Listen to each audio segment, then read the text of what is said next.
Here we go.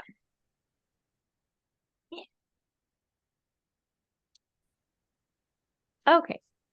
So I wanted to go ahead and get started so that we have some time at the end for you guys to either string your malas if you haven't already, or at least kind of start thinking what materials, what beads, what number, and things like that that you want. Because these mala beads are really whatever you want to make them, whatever you want them to be, whatever feels right to you. So I did want to kind of just go through like the history of mala beads, the uses, things like that, just traditionally. Um, so mala beads are a loop of prayer beads that are commonly used in like Hinduism, Buddhism, and they're used for counting recitations of mantras, prayers, or other sacred phrases. Typically, this is to ward off evil or to kind of deepen your meditative state. They also are a holy icon, and so other religions have them as well, or something similar. So there's misbaha in Islam, and rosaries in Christianity are similar to mala beads as well. So mala beads typically consist of 108 beads of roughly the same size and material, but they can be any number depending on the specific practitioner's uses. And then a distinctive 109th bead, which is a guru bead or a mother bead, typically isn't counted in the rotation, but it is kind of a starting and stopping point. It's a three-hole bead, so you would have the two strands of the loop, and then you would have the ability to have a strand hanging down. So it's got three holes in it, kind of like in a T or a Y shape typically. Um, and then the first recorded uses of mala beads, they're kind of spread out depending, but it's typically between like the fourth and sixth century is when we first kind of see writings of them.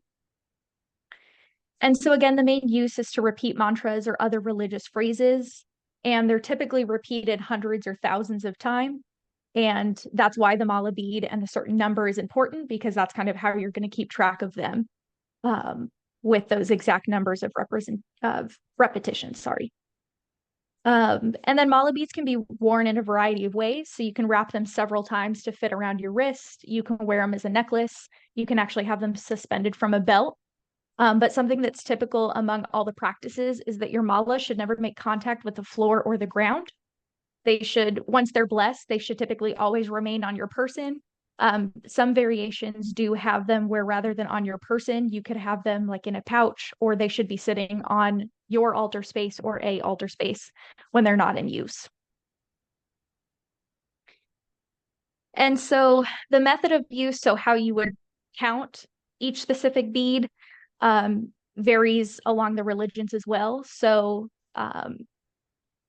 Hinduism, usually you can either drape them around like your first finger, you can drape them around all four, and then you're going to be counting around that loop. Um, Again, that's the same with Buddhism. You're going to kind of typically you sometimes use both hands as well, and you would go through those recitings as often as you needed to. Tibetan Buddhists generally teach holding it with your left hand. And then again, your guru bead typically isn't counted. And then more modernly, there's a lot of non-religious applications as well for mala beads. Like this bracelet that I wear every day could be considered a mala bead as well, but this is strictly just like a fashionable sense one. This is not one that I use in my religious practice. So does any questions about kind of the origins or common uses or anything like that before we move on?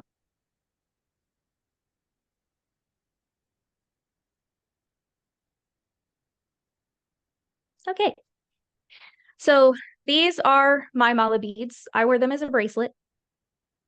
So they're just on like a metallic or like a magnet clasp.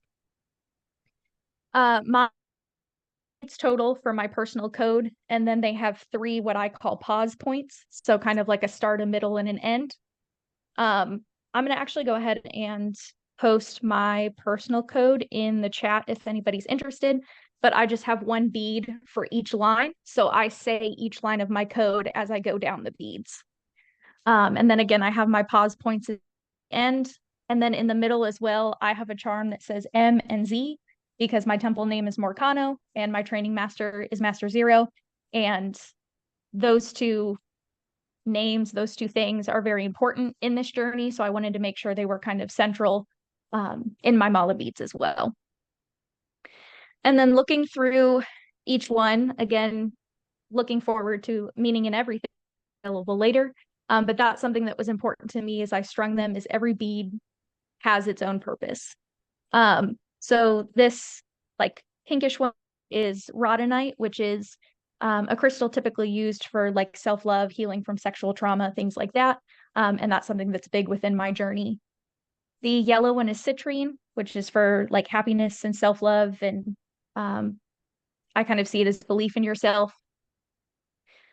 This white one is moonstone, and it's very connected to like inner strength, also the divine feminine. That's something that's really kind of foundational in my belief. I very much see the force as a woman or as a she. And that's something that just kind of helps me relate better. And then these little ones are lava stones. So I am the actual worst at sitting down, closing my eyes, and meditating for hours and hours on end. So I use smell. So these lava beads you can soak in essential oils, and I would smell them and then kind of start my rotation. And that would just kind of help that grounding and kind of get me into that meditative state, because I struggle with that kind of like sitting quietly cross-legged on the floor. And then you have different style clasps. If you wear it as a necklace, that's typically where that guru bead is really helpful, because that's where you can kind of tie things off. Since I wear mine as a bracelet, I have like this magnetic clasp, or you could also get like a hook. Sorry, you can't really see that. And string it that way. You can also do that with necklaces too. I had mine on a magnetic previously as well. But what's also really important too is like, as much as you can have the beads, I personally went out and bought mine. You can always make your own. You can do like paper beads where you roll up little pieces of paper and glue them together. Another idea that I've heard of is you can take wood beads, and they'll actually, like, as you rub them, will absorb the oil from your hands. And so will typically change color as well. So that's something that I think even over time makes them a little bit more connected and kind of putting in your own energy to them. But what's also important too is that you don't have to have any of these things. It's just a tool, however you want to make it. So even like before this class, this is just a piece of string that I tied knots into. So there are 10 knots on this piece of string, one line for each of my coats, and this could be my mala beads. I could put a little clasp on them. I could just hold them. I could whatever. And this is a piece of string. This could be dental floss. This could be fishing line. This could be a piece of grass. It could just be anything. So it doesn't need to have, you can have something that's flashy and shiny and whatever with these beads that you went out and bought, or you could have some sort of material that you just tie knots into. Whatever works in theory for the purpose of just that repetition, that purpose of counting. So as long as you have something along that you could count, this could fully function as mala beads. So that's all the fun stuff. Does anybody here that have their mala beads strung and complete would be willing to share them? And then if you don't have mala beads, I would like you to kind of think, just kind of think like maybe what style yours would be. How many beads would you have? What color would they be? Things like that. I want everybody to be included and feel like they can share, even if you don't have mala beads, even if you don't have the funding to go out and make mala beads the way that is traditionally shown. So yeah, I'll go ahead and open. And I think the best way to do it is the person who shares.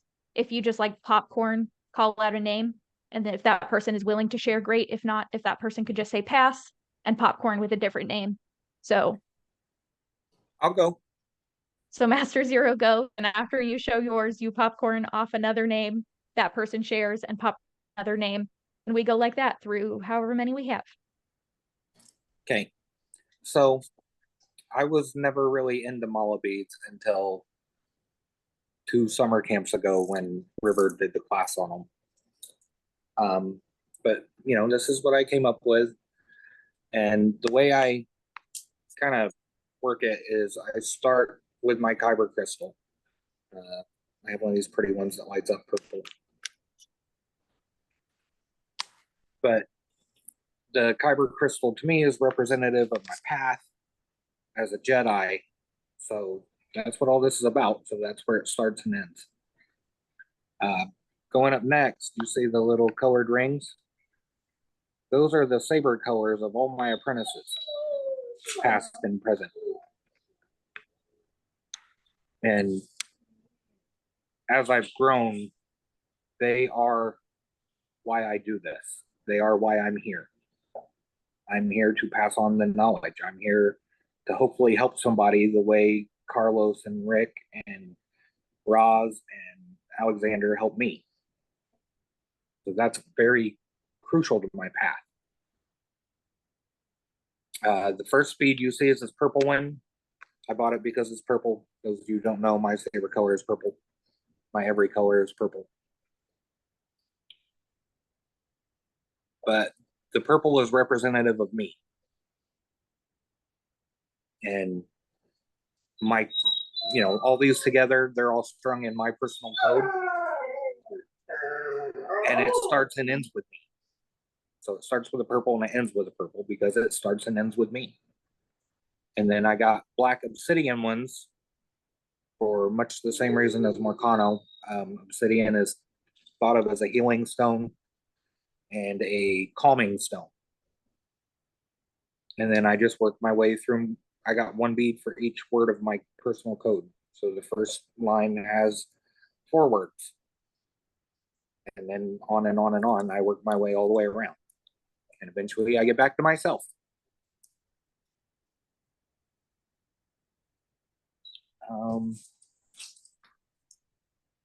Just because I want to say Apprentice Graybeard one more time, since he's getting knighted in about 40 minutes. He can go next. Only 40 minutes. Mm-hmm.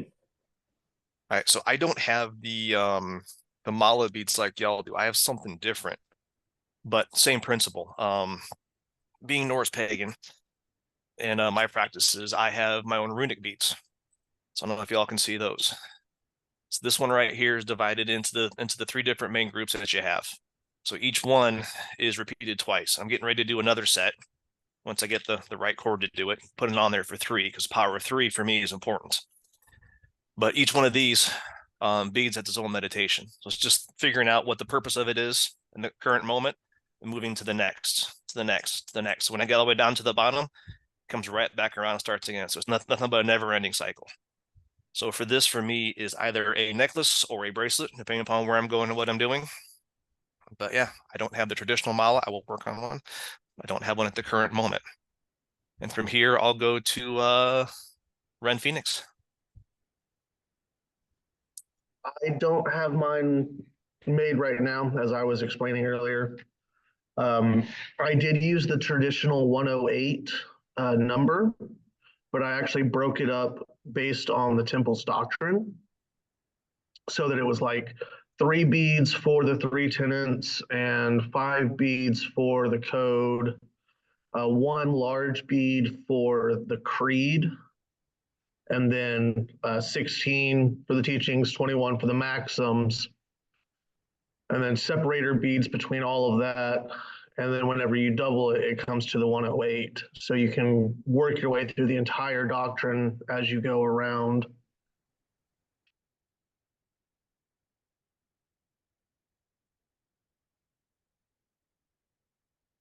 That's really all I have. Sorry, I wasn't prepared. Whoever's next. You're okay. So go ahead and pick somebody to go next. Well, I go. I got the same. Mine are skulls, but they're the rock. So 21, 16, and 3. And I use them to sit there and go through my maxims, go through my 16 teachings, and go over the tenets. I really use them. That's why they're so stretched out. But I'll sit there and I'll just I just go over them. I mean, it just places them in the spot where they need to be. It's like just loading up a truck. Later on, you're gonna need it, like baking bread, being ready later on to put some butter on it. So just kind of, I use them to remind me of the. We have the new maxims, so the maxims are kind of interchangeable. They're kind of interlinked. Sorry.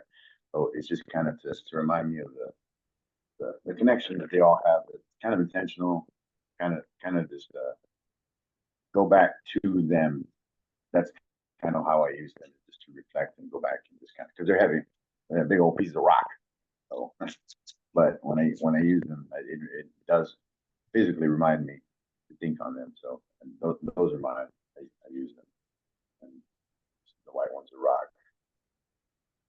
The blue ones are turquoise. And they get them special ordered. So we're running out of turquoise in the world. Just so you know, get them while you can.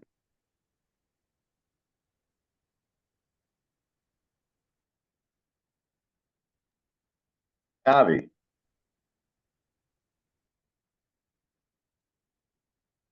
I haven't put mine together yet. I just got the beads the other day. But I did choose the beads, the type of beads for a reason. Yeah. So for the, what do you call it? The guru, the middle, I have my kyber crystal that actually Ren Phoenix gave to me. So I'm going to start with that. And then I don't know what order I'm going to do them in yet, but so my sabers are yellow and cyan. So I chose pyrite and blue agate for one of the colors. And it's also, I was gonna get yellow beads, but then I didn't really like any of the ones that I saw. So pyrite also kind of stands for the orange, which Master Raslin has an orange saber. Red Phoenix does too. So little extra connection there. And then obviously I have a ton of purple because Master Zero is my training master and one of my best friends in the world and a huge part of my journey. So I think in between each of those beads, I'm going to use these small purple ones to be kind of like the connection between each one. And I bought some lava stone too, because you mentioned in the past that you put essential oils on yours. And it's also kind of like another symbol of the people that have been a part of my journey and including them in the mala. So got these to kind of stand for my saber sister. And yeah, I think that's pretty much it. I haven't put it together yet. I don't know what I'll probably use my personal code and I'm not sure. Some of the doctrine for sure. We'll see. Who has not gone? Atticus? If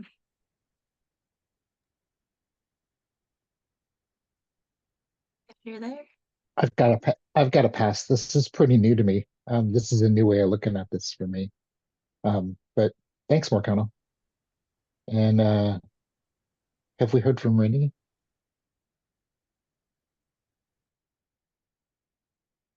are you there, Rini? We have not heard from Rennie, but I don't know if she's like sometimes she doesn't have the ability to speak. So if we could pass to somebody else and then we can always circle around to Rennie, that would be great. Does anybody want to volunteer? I'll talk about mine. So let me take the background off. How do I take that background off? No, right there. I didn't even know that was a background. I just, for a second, I straight up just thought you were in like the most beautiful place ever. And I was like, hi, this is my dining room. So I designed the base piece there like a lightsaber. I did the amethyst. I always liked purple, and I've always gravitated towards amethyst without really understanding why before I got into beads or stones or anything like that. Then I lead with chakra stones to remind myself of maintaining balance within my chakras. Going on to my guru bead as a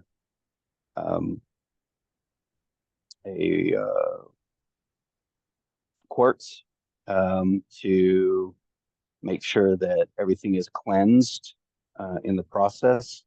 And then I go into all my beads are designed around the code that I went with. So in each line, they just follow the same pattern as they go through and kind of resonate with the code. And then I separated my focus bead with a little metal bead that reminded me of a holocron to guide as the library a sense to maintain everything, keep record of what I was doing. So I put a separator on each of my different beads that I went through as my focus beads. So and then I just had a wooden bead as the separator for each of the other beads as I go through. So, and that's pretty much the design of it.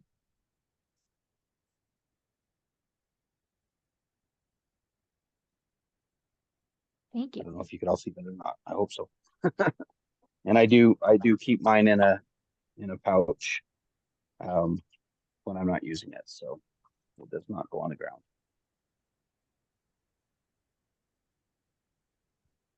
I hang mine on the wall as well. Mine don't ever touch the floor. So then I practice out of it. I actually just uploaded a picture into the group chat of where my mala beads live in my little altar space.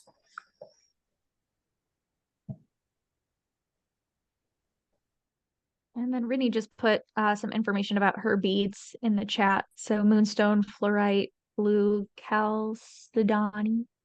I can't read today. Amethyst point to put on it until she gets a new kyber. And they're still packed up, but she's restringing them. I know we've got Echo Song, Sunfox, Timotheus, and the Pucula. I know you guys are still new, but do you guys have mala beads or are thinking about stringing them together?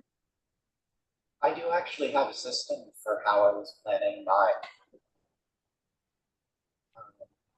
So I've been working through the Jedi code, looking back at the Sith code, and constructing a new code somewhere between the two of them. And connecting it to the Discordian elemental system, which has 5 elements around the pentagram, and then a 6th kind of empty element space sitting between them. And I've been associating with that emptiness as the space in between every recitation of the line of every code. And so I've built up energetic associations with parts of the body where I'll recite the first line of the code, there is no motion, there is peace, and feel the energetic center here. There is no ignorance, there is knowledge, feel it right in the back here. There is no passion, there's serenity, feel it right here on the third eye. There is no chaos, there's harmony, feel it right here. There is no death, there is the force, feel it right here in the core. And then the emptiness in between each space, feel it in the center here. And so I have the 6 elements that I go through each of the 6 lines. And if I'm doing the Jedi code, I'm kind of pulling the energy in. If I'm doing the Sith code, I'm pushing the energy out. If I'm doing the Discordian version of the code that I've come up with, I just hold the energy where it is. And I don't know how many people are familiar with the tarot, but one of the ways that meaning is built out of elemental systems in the tarot is by lying them against each other with the trump cards, where you have the 4 trumps, the king, queen, prince, princess associated with the 4 elements, and then you have the 4 suites that they're in associated with the 4 elements, and so you get a 4x4 of those elements. You can do the same with the Discordian elemental system with a 6x6, and so my beads are 36. I go 1, 2, 3, 4, 5, 6, and in the first, in like the first element, and 1, 2, 3, 4, 5, 6 in the second element. If that makes sense, like lying the 6x6 against each other. So if each of them has a color association, so say the first element's color association is red, it would be red, yellow, green, blue, violet, white. I would have a red by red, a red by yellow, a red by green, a red by purple, and so on.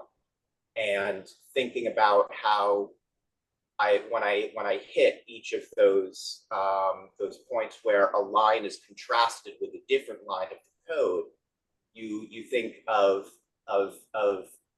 how those 2 meanings converge.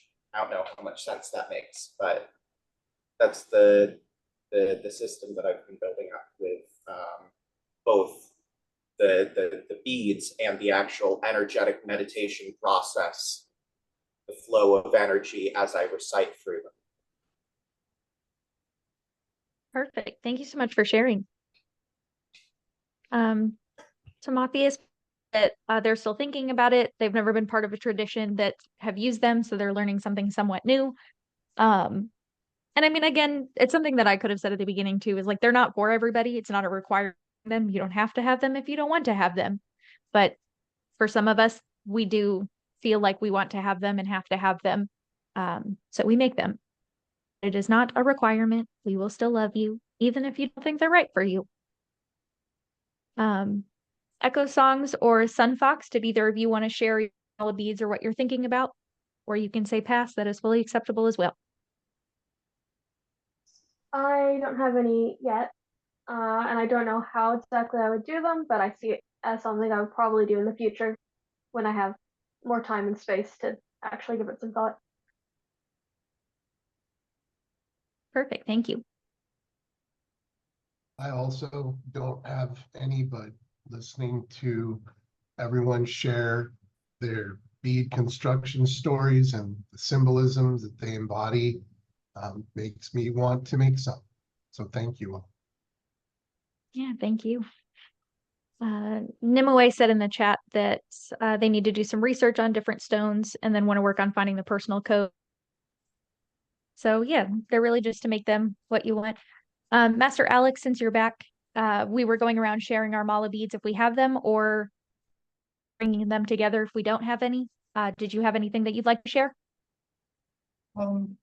Not necessarily about mala beads as such, but then yes, I was. It's just a bit of nostalgia for me that Carrie Ann made me those long ago. Well, what's long ago in internet time, I guess, anyway. But I respect the tradition. I don't necessarily follow it. You know, it's but I have another set of beads that were given to me by Buddhist nun. Those are pretty too. Those are up there hanging in the library. As I said, I have a very healthy respect for these traditions, although they aren't necessarily mine. I mean, I can respect them without having to try to adopt them. I've always felt that I think that Carl Jung was on to something. Whenever he would want us to, always be aware anyway, anytime we've taken up an Eastern tradition to remember that we're Westerners. And it's definitely going to be an adaptation. I guess that's all I wanted to share.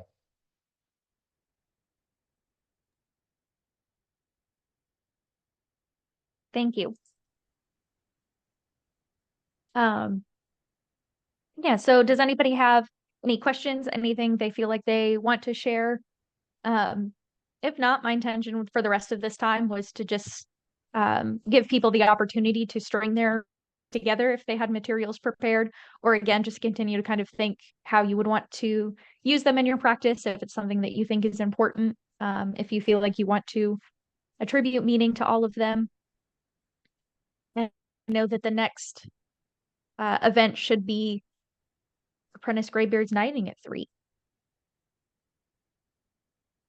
Eastern, which is in 23 minutes, if I can math.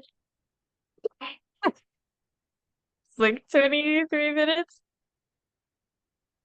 But I appreciate you guys all being here. I really, this is my first year that I've taught a workshop. Oh, Master Ross snuck in. This is the first year that I've taught a workshop. I have one later today if you'd like to be around as well, which is Master Zero's signature lesson of meaning and everything. Also a good place to debut your mala if you string them between now and then. Sneak peek at my robes back here.